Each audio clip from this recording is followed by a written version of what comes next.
Hey guys, welcome back to J&M Sports Talk. I'm Mark. This is Jonathan. We are back for another week of football talk with you guys.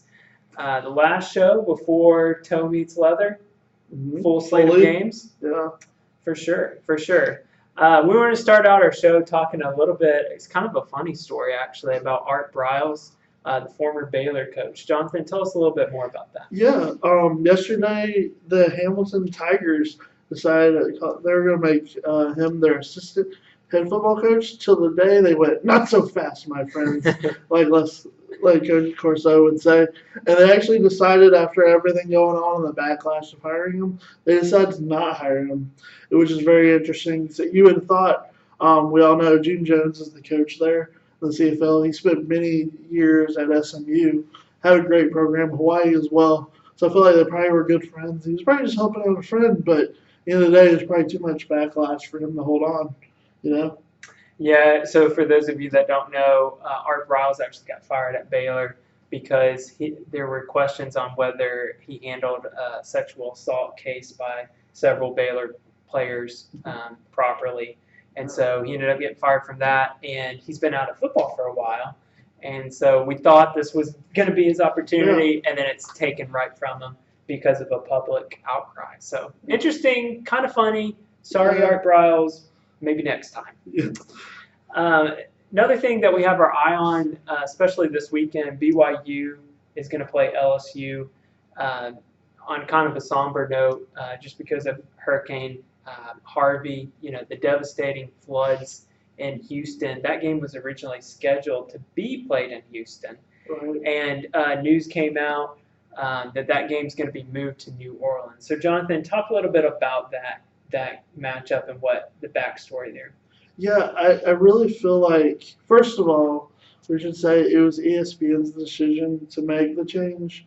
At the end of the day, everything going on in Houston, the last thing those officials in Houston and the first responders need to be worried about is a bunch of rowdy football fans and football.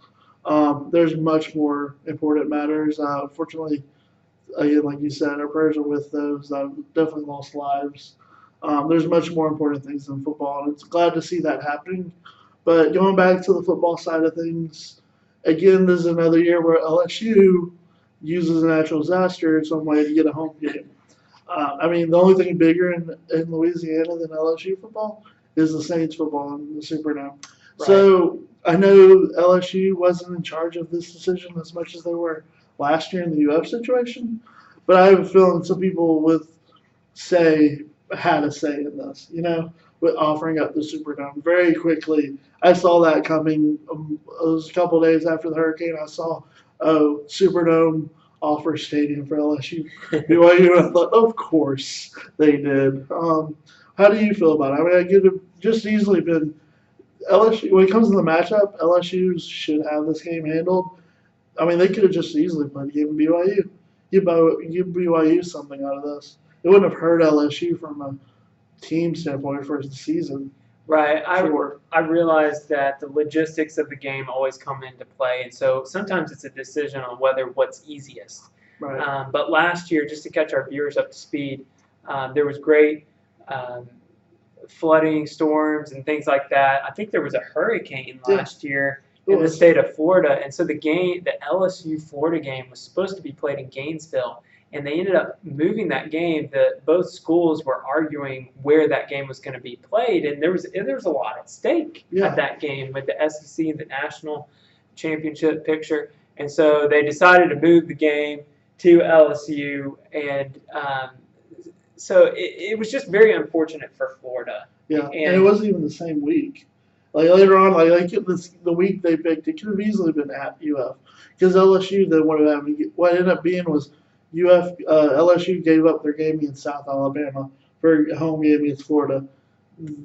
That was such a difficult decision for them, I'm sure. Yeah, you take that every single time. Yeah. So it's interesting ESPN making this decision. It wasn't completely LSU's control, but I find a pattern of LSU always seeming to get lucky. We talked about crazy Les Miles and some of the decisions he would make. A lot of times they would pan out for him. And so, Les Miles is no longer the coach there, and we still see the luck trending. Yeah. So it's just interesting to see We'll see how that affects the game. I think BYU, they played last week. We'll talk about our predictions later in the show.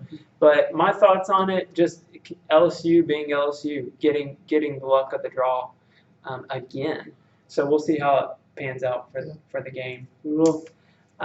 We really wanted to spend the focus of our show. Last week we previewed the SEC East, so we wanted to do justice to the SEC and pick the West. A lot of our viewers care about the Western Division and how that plays out.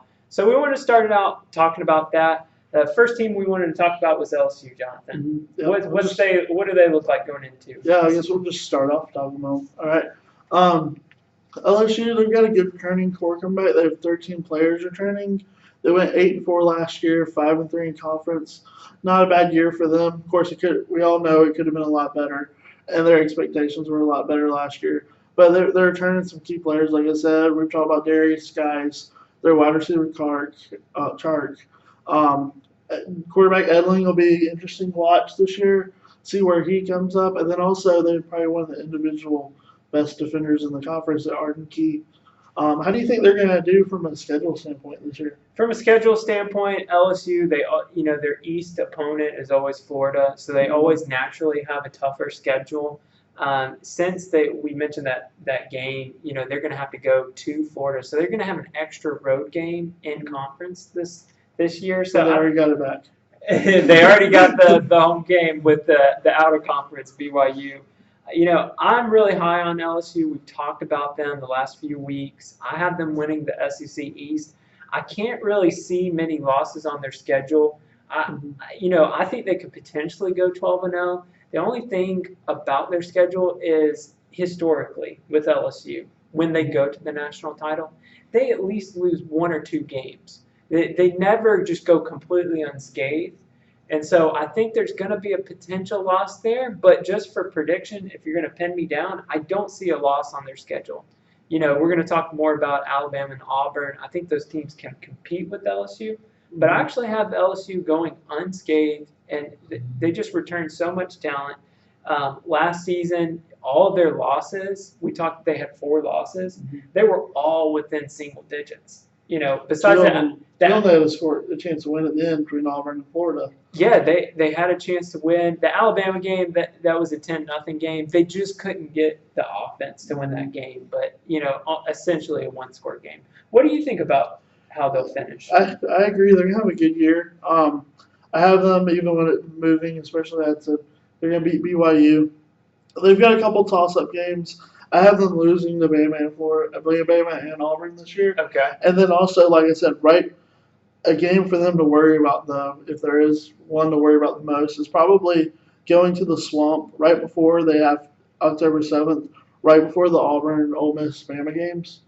I would say with everything going on with Florida, Florida's marked that calendar. That's probably the biggest game of their year. No slight to Florida State and how big a game they need to win that one. But UF wants that game they felt completely disrespected with the whole hurricane issue last year, losing that home game. And with it being, like you said last week, you look at games of where they play and when it is. With LSU probably looking at Auburn and Ole Miss coming up ahead, they're going to have to go Florida first before they even get there. Will they be looking at them as much? Who knows? But I have them winning Florida and then losing those 2 games, but that could easily be a third loss for them if they're not prepared to go into the Swamp. Right, and that could affect some of their other games as well. Mm-hmm. Next, let's talk about Texas A&M. Okay. What's their preseason outlook? Pretty good. They're returning 14 starters. They went 8-5 last year. They went 500 in conference with 4 wins, 4 losses. And mainly the big player to watch this year is Christian Kirk, which everyone loves to watch Christian Kirk. He's good for one crazy awesome play a game. He's just so much talent there in one player. How do you think they're going to do from a schedule standpoint, though? From a schedule standpoint, I think they get a tough draw. We're going to talk about our picks for them playing UCLA. They have to travel there, the very first ball game of the season. Mm-hmm. So, that could be tough. Another thing is they haven't really settled on a quarterback.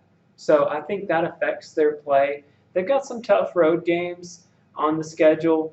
But I have them, they're a borderline bowl team. So 5 wins, 6 wins potentially for them. I have them losing to Arkansas, South Carolina, Alabama. They've got to go to Gainesville in the Swamp and play Florida this year.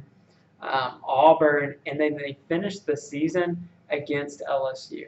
So that's a pretty tough draw when we put it on paper. So I have them 5, 7, 6, and 6. What about you? I'm a little bit higher on them than you. Granted, I know that they've got a difficult schedule. To me, it's gonna come down to they're playing in a lot of ways for their coach keeping his job. And because of that, Kevin Sumlin, when he's back in the corner, I think he's a very solid coach. Probably one of the more underrated ones in the conference because of their, let's just say their inability to have consistency. Because at times they've been world beaters. Right. In the SEC, and at times they've been nothing. You just don't know what you're going to get, but I really think he's a very good coach. And because of that, I think they're going to get to 7-5, which will give them a decent bowl and let them keep Sumlin around another year. Like I said, that UCLA game is going to be tough early, but I have them winning that one. I also have them winning their game against Arkansas and Arlington. Okay. Well, we'll talk about that more later, but as I have them beating the Hogs, and then of course losing to South Carolina, Bama, and Auburn, and then I have them losing their last 2 games. You mentioned they got to get to LSU at the end of the year, but before that, they have to go to Oxford before that. So by the end of the year, they're probably going to be beat up. I have them losing both those road games, but just sitting at 7-5 still. So it could be an interesting year for the Aggies. Yeah. They normally get out to a fast start, and this season, just because of that first game, I think they'll lose that momentum, and it'll kind of carry into the season. That's why I'm a little down on them. Not to say that they can't get to a bowl game. They've got the talent. They've got 2 very good quarterbacks, as well as Mon, that recruit that they got as well. They've got option for. They have not named a starter though, which is why it's a coin flip for me how if they'll good or bad early on. I just think they're a tough matchup for UCLA from style standpoint. Yeah, we'll see. We'll make our pick on that game later in the show. Next up is Arkansas. Well, what do they look like going into the season, Jonathan? Okay, yeah. The Hogs, they're returning 12 starters. They went 7-6 last year. They went 3-5 in conference play. Everyone knows they're bringing Austin Allen back at quarterback. They've got Cornelius, their wide receiver.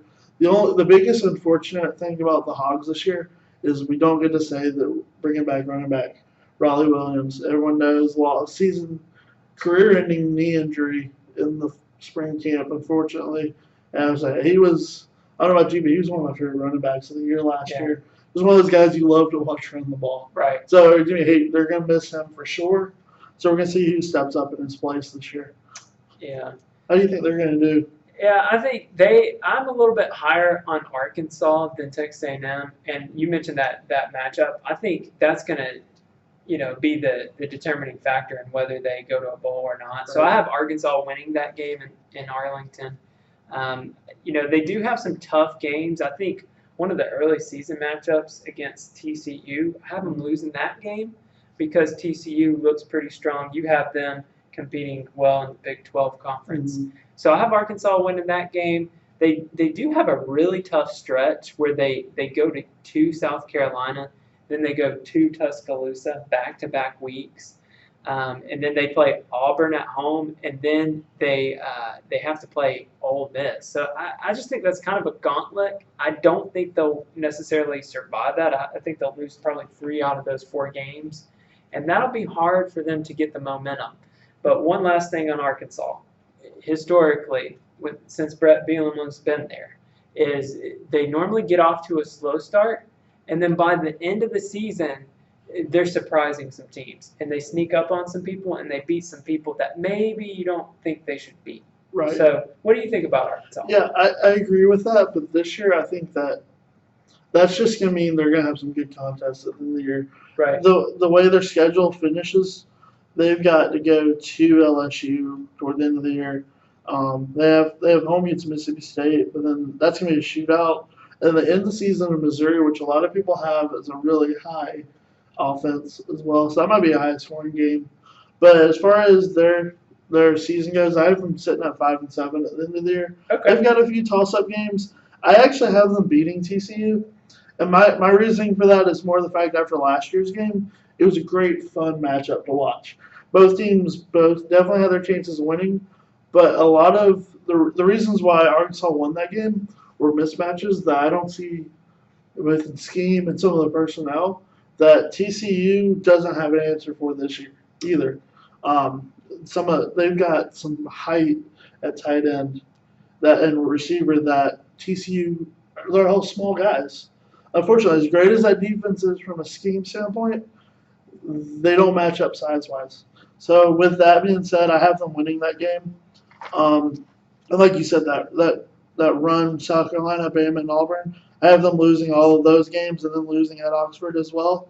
So I have them finishing up their biggest win of the year. Probably I have will be the TCU game and then ending the year home in Missouri. So we're sitting at 5-7. That's all I got them. Okay, so pretty similar. We're different on a couple of games there. We'll see how Arkansas ends up ending their season.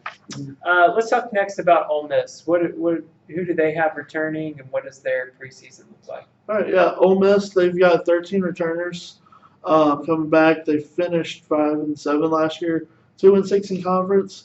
Oh yeah, we forgot about that again this week. We'll figure something out for that soon, I promise, guys. Players to watch. Of course, you got quarterback Patterson. They're bringing back an awesome receiving core. That's probably the biggest highlights of their team, as well as their defensive end Haynes. But how do you think they're going to do this year? Yeah, I think Ole Miss, just because we didn't talk about Hugh Freeze, just being, I think he stepped down as coach. So that's just a difficult situation to recover for, really in the middle of preparing for a season. Yeah. So I think there's a lot of turnover there, and it could, although they do have talent, no doubt they do have talent. It's how are they going to respond to all of those outside the field issues. Right. I think they have a tough schedule. They're in the West. They do face a tough schedule. They have a stretch where they go and play California on the West Coast. They get a week off, and then they have to go to Alabama, and then the very next week to Auburn. That's a tough draw right there. So I am not high on Ole Miss just because of all the distractions, because of their schedule. I think they do have a tougher schedule. So I have them going 4-8.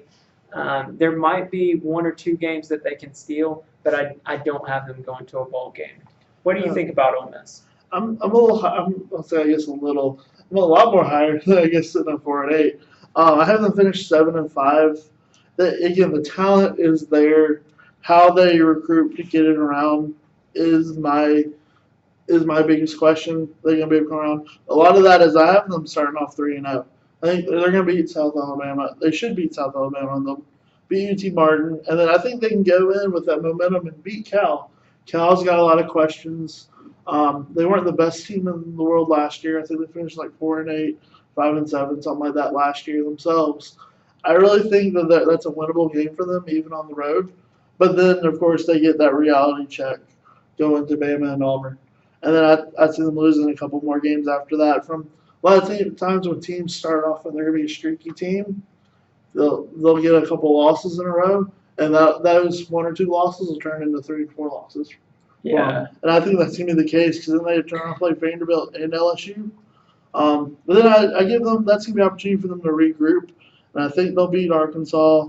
They'll go on the road and beat Kentucky, and they'll beat Louisiana. And then I have them actually beating A&M at home, just because I think A&M is probably going to figure things out for a little while and then blow it. I just have this feeling that they're gonna throw a game away they shouldn't, and that's probably gonna be the Ole Miss game. Okay. So I have them winning that game and then losing to Mississippi State in the Egg Bowl. So that's where I have them sitting. Yeah, interesting matchup with that Egg Bowl.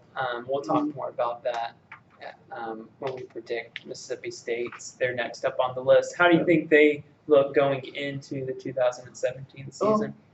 Mississippi State, they've got 11 starters returning, which is pretty good for them. They went 6-7 last year, 3-5 in conference. One of their biggest returning starters is definitely going to be the quarterback Fitzgerald, which a lot of people, including you, are really high on. Yep. They've got the running back Williams, but one of the guys I really like from this Mississippi State squad is their linebacker Leo Lewis. I think he's a really great linebacker and talent, and he's one of those guys that you can tell is always playing with that chip on his shoulder. I really like him. How do you think they're going to do this year from the schedule standpoint? Yeah, I think for Mississippi State, I am high on their quarterback Fitzgerald. I think he'll continue the momentum into this season. Side note, they brought in Grantham, the old Georgia defensive coordinator, and he was at Louisville last year, I think. Yeah. And so they brought him in. I look for their defense to be much improved. I think Mississippi State will be right there on the tier of a bowl game. The only reason that I think they might struggle a little bit is because of their schedule. They have to, at one point, they go to Athens and play Georgia, and then they turn around and play Auburn. And that's in September, before they really have time to gel and figure things out. And then they have a bye week, and then they step out of conference and play BYU. So, and that was a tough matchup. They lost in overtime last year. So I think because of their schedule, I think towards the end of the season they might put it all together. And they creamed Ole Miss last year in the Egg Bowl. I think they'll win that game again this year pretty handedly. Yeah. What do you think about Mississippi State? I agree with the Egg Bowl for sure. We'll talk about it. I've got them finishing 7-5.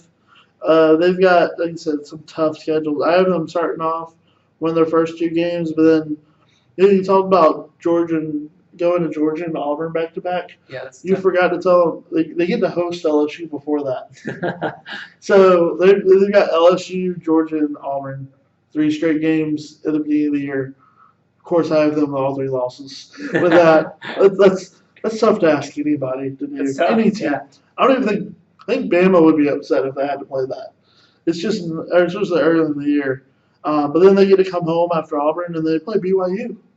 LSU plays early in the year. We'll get another look at them this week. Right. I actually have them beating BYU and Kentucky that next week.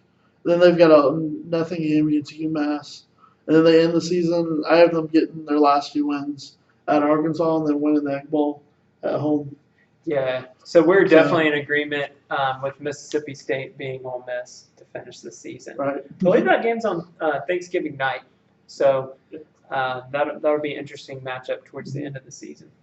It always is. All right, Len, now let's talk about the 2 teams our viewers probably care the most about. We saved the best for last, Auburn and Alabama. Jonathan, how does Auburn look going into the season? Well, everyone knows how I feel about Auburn. I'm working on this whole new thing about trying to be keeping my opinions. So I'm working on it, but the Tigers of Auburn, they're bringing 17 starters back. That's why I really feel like a lot of people do feel like this Auburn team has a chance to do something. Is that's the most in the West. They went 8-5 last year. 5-3 in conference, and they had a couple games they could have easily won in conference, and they lost as well. So the potential is definitely there with all the talent returning. Plus, they upgraded their quarterback, Stidham. Of course, the running backs, Petway and Johnson. So I really think they're going to have a good year. How do you think they're going to do? Well, I try to be unbiased with Auburn, but the thing about Auburn is normally when they have really high expectations, they normally don't rise to the level of those. But when they're kind of an underdog, they perform really well. So it's interesting. Auburn, to some people, they're being highly regarded because of the returning starters, like you're talking about, and Stidham being the quarterback. People are really high on him. So that's interesting. But there's also this layer of Auburn plays a very difficult schedule. And so we'll talk a little bit about that. The second week of the season, they're going to the defending national champions in Clemson as a road game. They have a stretch, which, Jonathan, we're in agreement on this. This stretch of games going to LSU, going to Arkansas, going to Texas A&M, all in 4 weeks. That is a tough gauntlet of a schedule. And how they face in that, and then they go and play Georgia at home. So 3 road games in a row, and then playing Georgia. How Auburn handles that is a crucial part of their success. I have Auburn going 9-3. I kind of flip a coin with LSU, Auburn, and Alabama. I think they're all elite teams, and it could go one way or the other. Yeah. But for me, right today, knowing what I know, I have Auburn going 9-3. We could have all three of them 11-1 in this year. They all have, like, some of these teams are potential. Like, I know I'm being a little over high. I just think something special about the Auburn team. Right. A lot of the positions, they favor a lot of good Auburn teams in the past. But yeah, like I said, that you were talking about that week there from October 14th to November 4th, which even when you go into 11th with that Georgia game, Yeah. that is where the Auburn season is gonna be made or broke. You saw it last year. By midseason, people were talking about they were going to be world beaters then, and then the injury bug hit, and guys started to go down with injuries, and they just couldn't hold on to the season, the momentum they had by midseason. Yeah, that's definitely going to be where their season is going to be made or broken. I know everyone wants to point, it's whether they beat Bama or not, but if they go into that game undefeated, history shows that that's going to be, first of all, it's going to be one heck of a game. Right. But two, I just feel like matchup wise, when Auburn, the last few years, when they've put things together, they're built to beat Bama. Absolutely. So that's why I feel strongly. If they can get to the Bama game unscathed, not saying it's going to be easy matchup, it's going to be a fun game, but if they get to that game unscathed, they're built to win it. Okay, so 12-0 prediction for Auburn. Interesting. We will see how that plays out. We will see. Last team is the team that went to the national title last year, won it the year before, Alabama Crimson Tide. Jonathan, what is their preseason outlook? Well, this is one of the areas where I think a lot of people have their biggest questions for Bama this year. They have it other year, but this year I think it's more realistic. Is they're only returning 12 starters. Years past, and where they're returning those starters are not where I think some Bama fans would hope. Some of their players, they went 14-1 last year, 8-0 in conference, as we know. Their only loss was to Clemson in the title game. They're returning Hurts, who is the quarterback for now. I think there's some people wanting Tia Tagovailoa to take that job from Hurts. But they've got the running back Scarborough is very talented. Calvin Ridley is always going to be a good receiver. And then I think they probably bring back the two individually best defenders in the conference, and Rashaan Evans at linebacker and Mika Fitzpatrick at DB. I think those two guys are probably is the reason they're going to have a chance this year. Right. If you press me on how I think Alabama is going to finish, I have them losing just 2 games. One's to LSU, bit of a revenge game from last season, Alabama beating LSU last year. And then finishing that season, I think Auburn will beat Alabama. Auburn is due. I think Auburn will have a good team. They'll have the depth to be there at the end of the season. As long as there aren't any injuries, I have Alabama losing to Auburn that last game of the season and going 10-2. What do you think, Jonathan? I'm right there with you. Let's say it's Auburn. I have them at 10-2 as well. LSU being a loss, and then Auburn as well. Which, of course, some of those are coin flips, especially the Auburn game. I definitely feel more confident about it being a loss to Auburn because it's at Jordan-Hare. If it was at Bryant-Denny, then I'd probably have them winning it. But the way I see both these teams are evenly matched, but let's say scheme-wise stuff, Auburn's built to be what they're not. Right. So that's why today. And then LSU Bama is always just whoever has the ball last. Which that game is actually exclusive though. Right. So we're picking them to lose at home. Yeah, very interesting. You could pretty much throw out the home team in that game, Right. Historically. Now we will sit. I said 10-2, but let's hold the judgment. I want to keep you guys in suspense for our pick on the FSU Alabama game. So I said 10-2. More to come on that. Yeah, More this is when we did these. This is more how we feel like their team stacks up, not necessarily how we feel they'll do. But when it comes to that game, we'll so more to come on that. So the consensus is, for me, I've got LSU winning the SEC West. Jonathan has Auburn winning the SEC West. And we both agree it could easily be either of them or Bama, of course. Right. It seems like that's it every year, but I really feel like if there's one thing to note from this SEC West is there's a definitely separation between the top three and the bottom four this year, Right. more than years past. Not to saying it's more the fact there's questions all those bottom four where this is the first time in a long time I think all three teams we know what we're getting from LSU, Auburn, and Bama. That's one thing I think we do know. Yep. With 100% certainty, one of those teams will be in the championship game Right. facing Georgia. All right, let's move on to some picks. Yes. So, just a couple of games of note. We're not going to pick Thursday night games. There's not really a definitive must-see game, but hey, football is back. We're gonna watch it. Find a spot on the couch. The first game of note is the Ohio State-Indiana game. It's a Big Ten conference game to start out the season, so that's a game of note going in. Another game is the Louisville-Purdue game. Mm-hmm. So that's a very interesting game. I think that one actually is on Saturday, though. Yeah, it's on I think that one's on Saturday. What's another game you're looking forward to on Thursday night? Thursday night, one I'm looking forward to just watching as a fan. It's probably going to be Tulsa, Oklahoma State. I mean, since it's a week one game, things are not going to be as crisp as you want them to be, especially on defensive side. So Tulsa is known to have a good offense. So, and OK State has one too. So I'm expecting a fun, high-scoring first week one game. Right. So it'll just be fun to watch, I think. Yeah, Oklahoma State being a top 10 team. So 2 top 10 teams opening up the season on Thursday night. Yeah. A lot to look forward to there. There's actually football all weekend long. So Friday there's some games as well. Yeah. A couple of ones of note there. The Colorado State-Colorado game. Jonathan, what are your initial thoughts on that game? My initial thoughts were we were wrong last week. Yeah. Colorado State. Again, I said they took care of business last week. I didn't expect that. Maybe we'll find out this week if it was more them being good or Oregon State being bad. We'll find this week. It was a week one game matchup really. So they get the turnaround, and Colorado State's doing it again against their big rival in Colorado.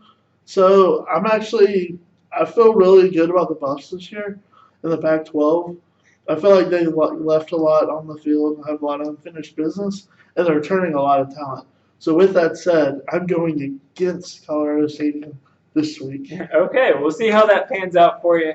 I'm actually, because looking at that game last week, I'm impressed with Colorado State. I'm quick to learn on my mistakes, so I'm going to say Colorado State wins that game. Interesting that they're starting the season against 2 Pac-12 teams. Yeah. I think that's a tough way to start out, but very interesting. Colorado lost. They had a great season last year, but they lost their quarterback. So I think they'll kind of figure that out. Colorado State has already played a game, so they've worked out the kinks. Because of those reasons, I've got Colorado State winning the game. Yeah, So, but if they keep proving me wrong, I'm gonna pick them every week, especially that Bama week. yeah, I'm gonna pick against them as long as they keep winning, especially Yeah. for that reason. that could pan out. That could pan out from an Auburn fan's perspective. Let's talk another game, the Washington-Rutgers game. There's a bit of news out of Washington this Yeah, past week in college football. Talk about that. yeah. One thing to note, Washington, they're suspending their All-American linebacker Victor. They're not saying much other than the fact it's just violation of team rules, which you hear all the time. It's only a one-game suspension. With that being said, Washington's bringing back so much talent, especially Jake Browning coming back at quarterback. I think they'll have enough firepower on the offense to be able to handle Rutgers, even missing such a key member of their defense. So I'd still have Washington winning their game this week against Rutgers. Yeah, absolutely. Absolutely. Washington rolls in that game, no question. Yeah. Now let's move on to the Saturday games. A lot of marquee games there. What's a game you're looking forward to, Jonathan? We won't make a pick, but just something that you're kind of curious about. Oh, well, so you mentioned it earlier by mistake, but I'm looking forward to the Louisville versus Purdue game. Right. I'm really excited to see what Louisville has in store for year 2 of the Jackson era. We'll get a first chance to see what he looks like when he knows he's the guy and everything, and the pressure is on him to succeed. We saw them struggle toward the end of the year last year after things didn't quite work out in the ACC play. Let's see which Lamar Jackson we get week 1, week through 5 or 6 last year, or the end of the year. Jackson. Then Purdue, they've got a new coach that is high offense. So I'm excited to see what they can do as they prepare. They've got a big game later in the year against Missouri. They go to Mizzou to play a game. So I'll be interested to early scout them for SEC opponent later in the year. Right. Yeah, that's definitely a matchup we'll keep our eye on. Another matchup that we were talking about, we were kind of curious about, was Southern Cal and Western Michigan facing up. Yep. Western Michigan was the darling Cinderella type team last year with PJ Fleck, but he has since moved on to Minnesota. And so it's going to be interesting to see what Western Michigan looks like after having a really good year but losing their coach, and USC, who we both have in the Final Four. Right. So interesting game there. Let's get to our first game that we're going to pick for Saturday, the Cal-UNC game. Yep. Jonathan, who do you have there? I'll say for that, Cal, I feel like there's a lot of questions still with Cal that I'm just not sure who they're going to be. And with that being said, I'm going to go with North Carolina because I know they're going to have a good defense. Gene Chiswick's been there the last couple of years. He's now gone as defensive coordinator. Right. But one thing I've noticed is a lot of times, especially when you have a good defensive mind coach for so long, they create a new identity there. And that identity is not going to go away just a year later. Look at Auburn last year after Will Muschamp and Kevin Steele stepping in. That Auburn still looked like a Will Muschamp defense at times. Right. So the mentality will still be there. With that being said, also be Brandon Harris's first start for the Tar Heels. See him post his time post LSU. I mean that'll be a good matchup. With that being said, I'm gonna give UNC the nod. Yeah. If you ask me, I've got UNC as well. First of all, Cal has to travel across the country to play that game. I think just a bunch of college kids. I mean, that's kind of tough to manage and handle for a bunch of young guys. So I think that plays in the factor. Brandon Harris, I think his skill set matches the North Carolina offense better than the LSU offense. I think you'll see good things out of North Carolina. I think their defense will still be good, like you said, Jonathan. Yep. So I've got North Carolina as well. We're both on the Tar Heel bandwagon for that first one. Let's talk about the Maryland-Texas game. Who do you have winning that?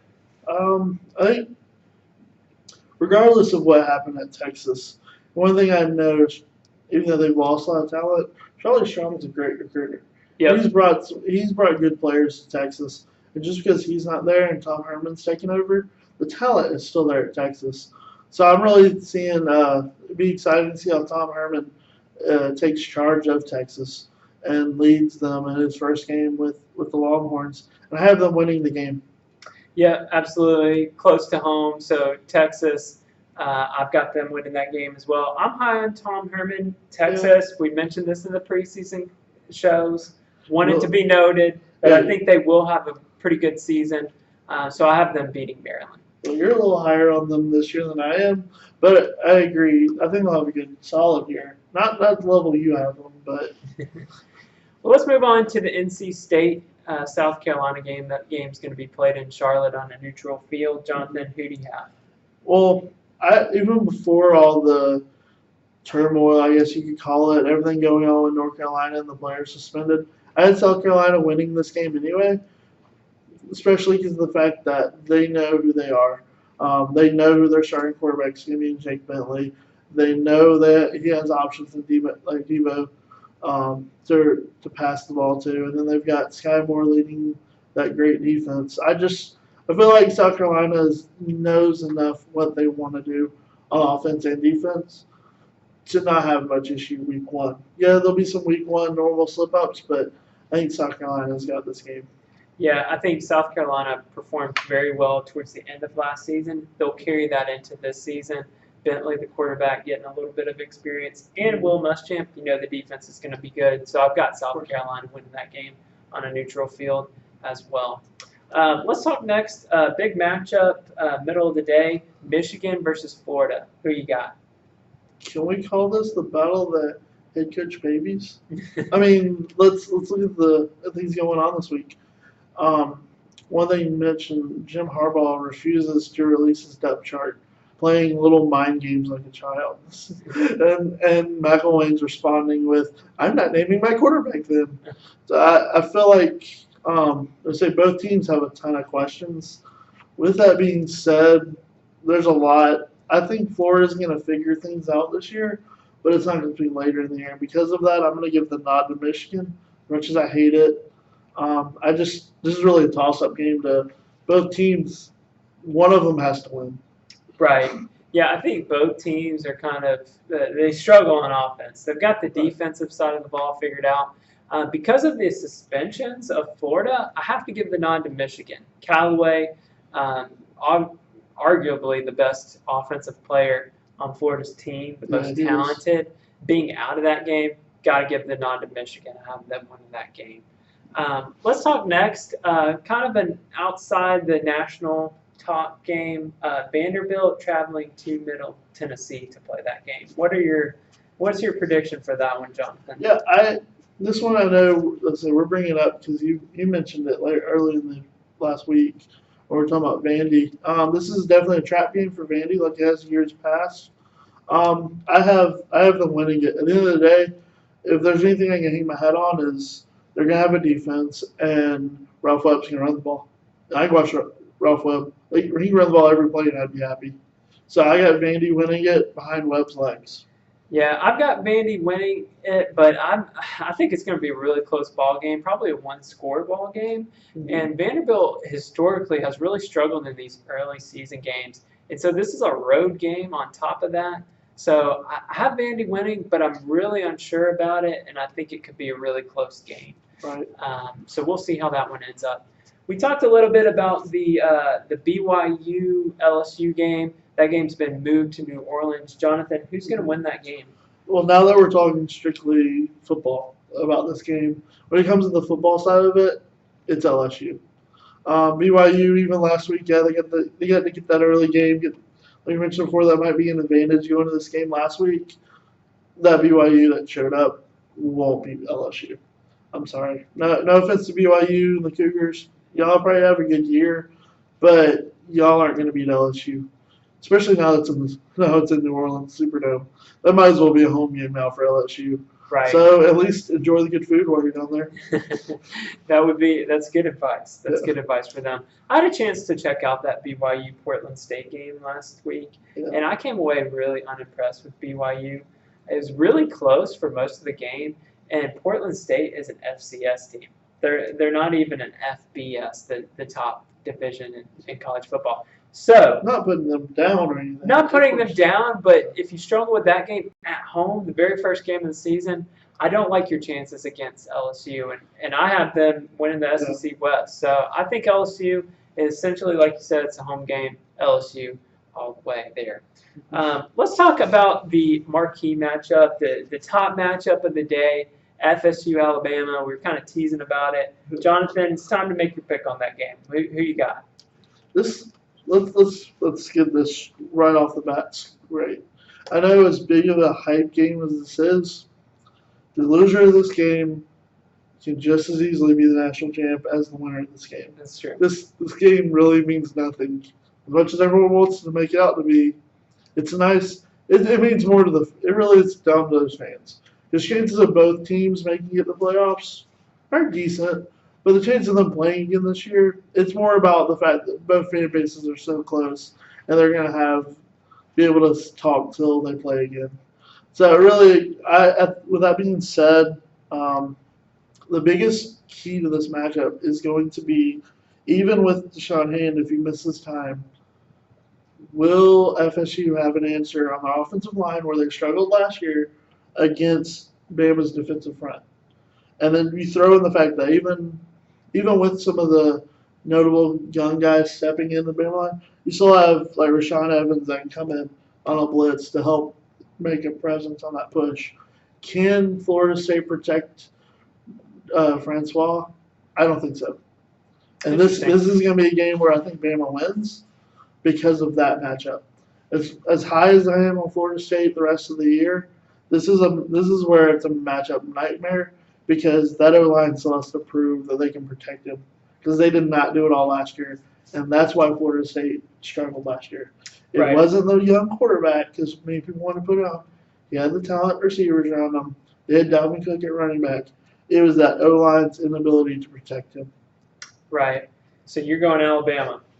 because of that matchup. Okay. As Lee Corso would say, not so fast, my friend. I've got to pick FSU here, and the reason why is because of Francois. I think he's a better quarterback. He proved to be a more accurate passer than Jalen Hurts, which isn't really saying a whole lot. I think Jalen Hurts, unless he's made leaps and bounds as a passer, that's why I'm going with Florida State. I think Alabama has more talent in the skill players around Hurts, but I like FSU with Francois. So it comes down to FSU protecting. I think they've worked on that. They've definitely recruited to have better protection there. And so if you're asking me today, I've gone back and forth. Who do I think? I think it's FSU. I think it is going to be a close game. I think some people think it's going to be a blowout one way or the other. I don't see that. I think the first game, I think it's one score matchup there. I've got FSU by a point.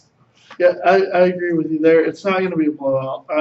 Whoever says that, they're just watching that USC game from last year and over again. Right. At the end of the day, if they're able to protect Francois, it's going to be a heck of a game. I'm not downing FSU. I need to see that before I'm confident making that pick Right. for them beating Bama outside. If you're going to beat Bama, no matter what level Bama's at, as far as like how we think they are going to be, we think they have some spots they need to work on this year. You have to be excellent in almost every phase, and they have to protect the ball. And when they're not going to be able to protect the quarterback, that's when turnovers happen. He's going to be trying to force things, not able to have the time he wants, and that's where Bama gets people is turnovers. Yep, they score on defense and special teams, and that was their strength last year. It wasn't necessarily the offensive ball; it was scoring outside of the offensive side. Right. So, great thing about the first weekend of college football is there's games actually on Saturday, Sunday, and Monday. So let's talk about some of those Sunday games. 5 days of football. Yeah, 5 days of football. It's great. So that A&M UCLA matchup, we talked briefly about it. I've got a UCLA. I think because of the quarterback play, UCLA is going to take that game. Texas A&M is having to travel to the state of California to play that game. And I just think the Pac-12 is kind of on the rise, and with Rosen, I think they take that game. I think it'll be close, but I've got UCLA. Who you got, Jonathan? I got Texas A&M. I do agree. It's going to be I think it's going to be a low scoring game. To me, the thing is, these are two teams that are built almost identically in a lot of ways. Yeah. Scheme-wise, especially, several of the coaches are very close to each other, and they think the same way. So when you get games like that, it's gonna be like that. It's gonna be a very close game. And at the end of the day, between the two teams, Rosen's a great quarterback, but at the end of the day, I think Christian Kirk is gonna make some play that's gonna save A&M and win the game for him. So I'm gonna go with A&M slightly as well. Okay. Like you're talking about 1 point FSU Bama, I'm saying 2 or 3 points A&M because of Christian Kirk play. So sticking with the SEC and that early season matchup. Let's talk next about West Virginia and Virginia Tech. Yeah. Both know that I'm high on West Virginia and Virginia Tech in their respective conferences. Yeah, I joke we should call this the Battle of March Dark Horses. That would be an accurate title. Who do you have winning this game, Jonathan? I think I like both teams. I agree with you. Virginia Tech, if there's one thing you're going to be able to rely on, is that they're going to have an excellent defense and special teams, but they're going to have to score the ball. And with that, I think West Virginia, their offense is going to be too much for them. I'm giving West Virginia. I'm not going to give them a full 2-score win, but I'm going to say West Virginia by like 10. Yeah. So I got West Virginia. The biggest factor in West Virginia winning, I think, is Will Grier. Sat out last season, did very well. He's undefeated as a starting quarterback in college football. So I think that translates well. I think they'll score points. I don't think Virginia Tech, early on in the season, we'll have the offense to compete with West Virginia. So I've got West Virginia in that game. Right, so I agree. Yep, we agree on one. That's awesome. Okay, so let's talk about the final matchup. Wrapping it up in Atlanta, Tennessee, and Georgia Tech. Who you got? Something to note as well. We talked a couple weeks ago that Georgia Tech suspended their top running back from last year. Right. With the suspension, getting in trouble too many times, they finally said he's had enough. Well, bad news for Tech fans is their best returning running back is missing time with undisclosed injury, and he's not practicing. Coach Johnson said that he will not play unless he comes back to practice, and as of today, he's still not practiced. So with that being said, likelihood of them having their top two running backs from last year for opener is not looking too good. So with that, I'm going with Tennessee. Tennessee, yes, they have their questions as well, but they're returning a lot on the defensive side. And the option, when you're down two running backs that you start off in the fall with, that's a lot to ask from the triple option team. Because that's one thing. Their triple option relies on heavy depth at the running back level. And when they're down, they're the two best guys they counted on last year. That's a lot to ask from any team week one. Will they figure things out moving forward? I'm sure. And he'll probably be back in a couple weeks if he does miss the first game, but it's still a lot to ask for that opener. Right. I'm going with Tennessee in that game as well. I think they have recruited well. They did have a lot of key players leave, but they've got good players stepping in there. I think when you're playing a team like Georgia Tech that runs the odd wing T offense, it's very uncommon nowadays. I think the best chance you have of beating a team like that is if you have them at the beginning of the season so you can properly scheme for them and be prepared for it. Right. Whereas some teams have to play them in the middle of the season and it's tough to game plan, that sort of thing. So I think Tennessee, because they're playing them first game of the season, they have a better chance to beat them. And, the bowl game, if you're playing Georgia Tech in the bowl game, you have more time to prepare. But So since this is the first game of the season, I think Tennessee wins that game. They will adequately prepare to beat Georgia Tech, and they will. So we'll see. That one's in Atlanta, neutral site game. It's a great way to top off your Labor Day weekend. Yep, it'll be fun. Yep, so we hope you guys enjoyed today's show. We had a lot to cover. We appreciate you guys sticking with us, and we will see how the SEC West pans out. Next week, we'll recap our picks, how we did. We'll also preview the following week's games, which this year in college football, week 2 is set up to be a big game weekend. Lots of big games out there. So it'll be fun. Thank you guys for watching, and we will see you guys next week.